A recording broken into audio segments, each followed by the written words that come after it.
আসসালামু আলাইকুম প্রিয় দর্শক। নবম পে স্কেলের সাথে একটি গান মিলে যাচ্ছে। এই গানটা সামাজিক যোগাযোগ মাধ্যমে অলরেডি ভাইরাল হয়ে গেছে।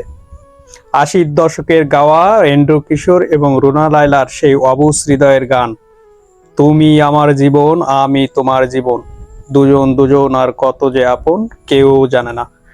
এই গানটার সাথে পে স্কেল অর্থাৎ নবম পে স্কেলের মিল খুঁজে পাচ্ছে নেটিজেনরা।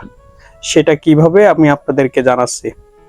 প্রতিদিন পে স্কেল, নবম পে স্কেল বাস্তবায়ন সম্পর্কে, গেজেট প্রকাশ সম্পর্কে নানান তথ্য, মিটিং সিটিং সভা নিয়ে, কমিটি নিয়ে নানান তথ্য প্রতিদিন আসতেছে। কিন্তু এই তত্ত্বের মাঝে একটা প্রশ্ন সবসময় রয়ে যাচ্ছে বা থেকে যাচ্ছে, কিন্তু এই প্রশ্নের উত্তর কেউ জানে না। কবে বাস্তবায়ন হতে যাচ্ছে নবম পে স্কেল, কবে কার্যকর হতে যাচ্ছে নবম পে স্কেল, কত তারিখে গেজেট প্রকাশ করা হবে, এই তথ্যগুলো এখনো কেউ দিতে পারতেছে না। আমি স্ক্রিনশট, সাইটে আরটিভির একটা স্ক্রিনশট দেব, আপনারা এইখানে দেখে নেবেন যে আসলে মজা করে এই নবম পে স্কেল বাস্তবায়ন নিয়ে কি লিখছে। কারণ মজা করা চলেই আসে।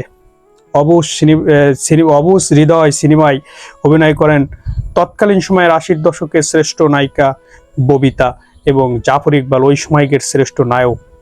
তারা ওই গানের সঙ্গে ঠোঁট মেলান এবং গানটার সাথে যে কথা বা লিরিক যে উচ্চারণ আছে, ওইটার সাথে এই নবম পে স্কেল বাস্তবায়নের অনেক সাদৃশ্য খুঁজে পাওয়া যাচ্ছে, যেটা আসলে সবাইকে আনন্দ দিচ্ছে। এই কষ্টের মাঝেও কর্মকর্তা কর্মচারীদের কিছুটা হলেও বিনোদন দিচ্ছে, আনন্দ দিচ্ছে।